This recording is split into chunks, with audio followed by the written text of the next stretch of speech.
முந்தைய படங்களோட வெற்றியோ தோல்வியோ வந்து அவர் தலையில் இருக்கிறது இல்லைன்னு தான் நினைக்கிறேன். அதாவது அந்த செட்டுக்கு வரும்போது I think is more concentrated அந்த கேரக்டரை நம்ம எப்படி பண்ண போகிறோம். அந்த படத்தில் அவரோட வேலை என்ன, அவர் வந்து அந்த கேரக்டரை பெர்ஃபார்ம் பண்ணணும். ஸோ அதில் மட்டும்தான் அவர் கான்சன்ட்ரேட் பண்ணுறாருன்னு தான் தோணுது. இந்த படத்தோட ட்ரெய்லர் கட்டையே உங்கள் நண்பர் அல்ஃபோன்ஸ் புத்திரன்ட்ட கொடுத்தீங்க. ஆக்சுவலாக அவர் இப்போது சில சூழ்நிலைகளால் படம் பண்ணுறதே இல்லை, பட் ஸ்டில் அவரை வந்து கட் பண்ணி கொடுங்கன்னு கேட்டதுக்கு என்ன காரணம்? ரெண்டு காரணம். ஒரு காரணம் வந்து பிகாஸ் ஐ திங்க் கிரியேட்டிவாக அல்ஃபோன்ஸ் வந்து கலக்கிடுவான்னு எனக்கு தெரியும். ஏன்னா வந்து பயங்கரமான கிரியேட்டிவான ஆள். இந்த படம் பார்த்தீங்கன்னா இதுக்குள்ளுக்குள்ள நிறையா ஒரு வைல்டு கிரேசியான விஷயங்கள்லாம் இருக்குது. அங்கே எங்கே சில இந்த way we cut the film, அதாவது அந்த மியூசிக்லி ட்ரீட் பண்ண விதம், அது விஷுவலாக ட்ரீட் பண்ண விதம்லாம் வந்து ஒரு சின்ன கிரேசினஸ் உள்ளுக்குள்ளே இருக்குது. ட்ரெய்லரில் நம்ம வந்து எனக்கு கதை சொல்கிறதுல எனக்கு பெருசாக அது சொல்லாமல் ஒரு ட்ரெய்லர் பண்ணிடணும் தான் எனக்கு அது ஒரு பெரிய சேலஞ்ச் வேறு. அது வந்து சில விஷயங்கள் அது வந்து சின்ன விஷயமாக கூட இருக்கலாம், இதெல்லாம் ஏன் ரிவீல் பண்ணாமல் இருக்கணுன்றது எனக்கு என்னென்னா அது ஒன்று என்னோட தனிப்பட்ட ஒரு இது என்னென்னா படத்து மேலே ஆர்வம் தூண்டணும். ஆனால் வந்து படத்தை பற்றி எதுவுமே சொல்லிடக்கூடாது. ஓகே இந்த படத்தில் நம்ம என்ன லெவல் சொல்லியிருக்கோம், என்ன லெவல் சொல்லலாம்னா இது ஒரு லவ் ஸ்டோரின்னு சொல்லியிருக்கோம், இல்லை ஆக்ஷன் சொல்லியிருக்கோம், இந்த இவங்கெல்லாம் காமிச்சிருக்கோம் அப்படின்ற போது இந்த ஜோன்லேயே வந்து பார்க்கும்போது அது ஈவன் ஒரு சின்ன விஷயம் கூட வந்து உங்களை வந்து இன்னும் கொஞ்சம் படத்துக்குள்ளே கொண்டு போகிறதுக்கும் ஒரு சர்ப்ரைஸ் எலமெண்ட்டுக்கும் அதெல்லாம் இருக்கும். நான் அதுக்காக வந்து ட்விஸ்ட்லாம் இருக்குன்னு சொல்ல வரல. ஒரு கேரக்டரோட தான் நம்ம ட்ராவல் பண்ணுவோம். பாரிவேல் கண்ணன் தான் அவரோட கேரக்டர் நேம். ஸோ பாரியோட தான் நம்ம ட்ராவல் பண்ண போகிறோம். ஸோ அது வந்து ஒரு நிறைய டைம் பீரியட்ஸ் இருக்கும்.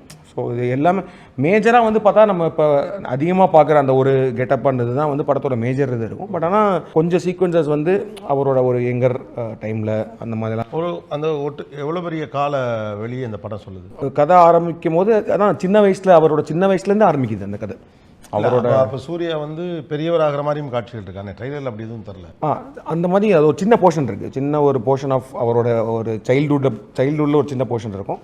அப்புறம் ஒன்ஸ் அவர் அந்த கேரக்டர் இன்ட்ரோடியூஸ் ஆனதுலேருந்து ஒரு 6-7 வருஷத்துக்குள்ளே நடக்கிற மாதிரி ஒரு கதை. அது எவ்வளோ என்ஜாய் பண்ணார் சூர்யா? அந்த ரொம்ப என்ஜாய் பண்ணார். நானுமே ரொம்ப, ஏன்னா க்ரியேட்டிவாகவும் சரி, அதர்வைஸ் அந்த ஒரு செட்டுக்குள்ளே போனால் ஒரு எனர்ஜி இருக்கும். எனர்ஜி லெவலாகவுமே வந்து இட் வாஸ் வெரி பாசிட்டிவாகவும் ரொம்ப ஜாலியாகவும் இருந்துச்சு. அதே நேரத்தில் க்ரியேட்டிவாக ஒரு ஆக்டராக அவர் வந்து அந்த சீனை வந்து அந்த கேரக்டருக்கு எவ்வளோ கன்சீவ் பண்ணுறாரு, அதை வந்து எப்படி அதை எக்ஸிக்யூட் பண்ணுறாருன்றதை பார்க்குறது எனக்கு ஒரு பெரிய லேர்னிங்காக இருந்துச்சு. ஏன்னா வந்து நாங்கள் உட்காந்து வி ஹேட் லைக் ஒரு 2-3 டேஸ் வந்து ரீடிங் செஷன்லாம் வச்சுருந்தோம். ரீடிங் செஷன் வச்சுருக்கும் போது அப்புறம் வி ஆல்சோ ஹேட் ரீடிங் செஷன்னா கார்த்தி ரீடிங் செஷனாக வந்து நான் அவர் அப்புறம் என்னோட அசோசியேட்டு. அப்புறம் இந்த வாட்டி வந்து சாரே வந்து என்ன சொன்னார், ஏன்னா நான் யூஸ்வலாக வந்து XXலேருந்து அந்த மாதிரி ஒரு ஆக்டிங் ட்ரெயினர் ஒருத்தரை கூடவே வச்சுருக்கேன், சூரின்னு சொல்லிட்டு ஒருத்தர். ஆனால் XXL வந்து நிறையா நாங்கள் ரியலான பீப்புள், அந்த ட்ரைபல் பீப்புளுக்காக வந்து அவங்களெலாம் கொடுத்து ட்ரெயின் பண்ணும்போது அந்த ஒருத்தர் சூரின்னு சொல்லிட்டு ஒருத்தர் வந்தார். ஸோ அவர் வந்து ஆக்டிங் அப்ரோச் பண்ணுற விதம் எனக்கு ரொம்ப பிடிச்சிருந்துச்சி. ஸோ அதை வந்து நம்ம மற்ற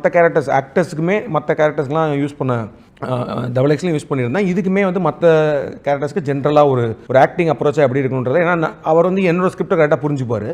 அண்ட் நான் வந்து அவர்கிட்ட ஒரு டீட்டெயிலான ஒரு செஷன் வந்து சொல்லிடுவேன். நான் ஈவன் சின்ன கேரக்டராக இருந்தாலும், படத்தில் ஒரு சீன் வர கேரக்டராக இருந்தாலும் இப்போ அந்த கேரக்டரோட மனநிலை எப்படி இருக்கணும், அது எந்த அளவுக்கு பெர்ஃபார்ம் பண்ணணும்.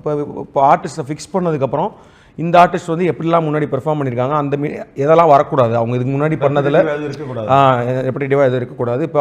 இப்போ அவங்களோட ஸ்ட்ரென்த் என்னவாக இருக்கும், அதை எப்படி நம்ம வெளில கொண்டு வரலாம்னா நிறைய டிஸ்கஸ் பண்ணிடுவோம் நாங்கள். பண்ணிவிட்டு ஆனால் ஸோ ஸ்பாட்டில் வந்து அவர் அந்த வேலையை பார்ப்பார். ஏன்னா நம்மளுக்கு நிறையா வேலை இருக்குன்றனால அவர் வந்து இப்போ even for small character also அவர் அந்த வேலையை பண்ணுவார். ஸோ அப்படி இருக்கும்போது நான் இதை ஒரு நாள் சூர்யா சொல்லிட்டு இருந்தேன், இந்த மாதிரி வந்து இப்படி இருக்காருன்னு சொல்லும்போது அவர் சொன்னார், அப்போ அவரே வர சொல்லுங்கள் அப்படின்னாரு, ரீடிங்க்கு வர சொல்லுங்கள், நானும் ஜென்ரல் ஒரு டிஸ்கஷன் வச்சுக்கலாம் அப்படின்னு சொல்லிட்டு அவருமே வந்தார். வந்துட்டு ஒவ்வொரு சீனையும் படிச்சுட்டு அப்புறம் வந்து நான் வந்து அதை என்னவா கன்சீவ் பண்ணுறேன், பர்ஃபார்மன்ஸாக எப்படி இருக்கணும்னு சொல்கிறது, இப்போ அவரோட இன்புட்ஸ் வாங்கிப்பார். அப்புறம் அவர் ஜென்ரலாக எப்படி அவர் ஃபஸ்ட் டைம் ரீட் பண்ணோன்னா அது எப்படி பார்க்குறாருன்றதும். ஸோ 3 பேர் சேர்ந்து படித்து கலெக்டிவாக இந்த மாதிரிலாம் பண்ணலான்னு சொன்னோன்னா அதுக்கப்புறம் அவருக்கான ஹோம்ஒர்க் பண்ணிவிட்டு ஒரே வேவலென்த்துக்குள்ள வந்துடலாம். Behind Roots Master Inspirers with director Karthik Subraj. Title sponsor Chiti Holidays, South India's #1 travel brand. MCR Pure Cotton Club, formals and casual shirts. Powered by VGP Universal Kingdom. New rides, new adventure. VGP Universal Kingdom. The Family Amusement Park, ECR, Injambakam. Hoda Pay, your trusted payout partner. Vinayaka Mission School of Allied Health Science. மருத்துவம் சார்ந்த படிப்புகளுக்கு Vinayaka mission school of allied health science, Salem, Chennai and Puducherry. ஈஸ்பா international. Thailand போகாமலே authentic Thai massage and complete family rejuvenation இப்போது தென்னிந்தியாவில்.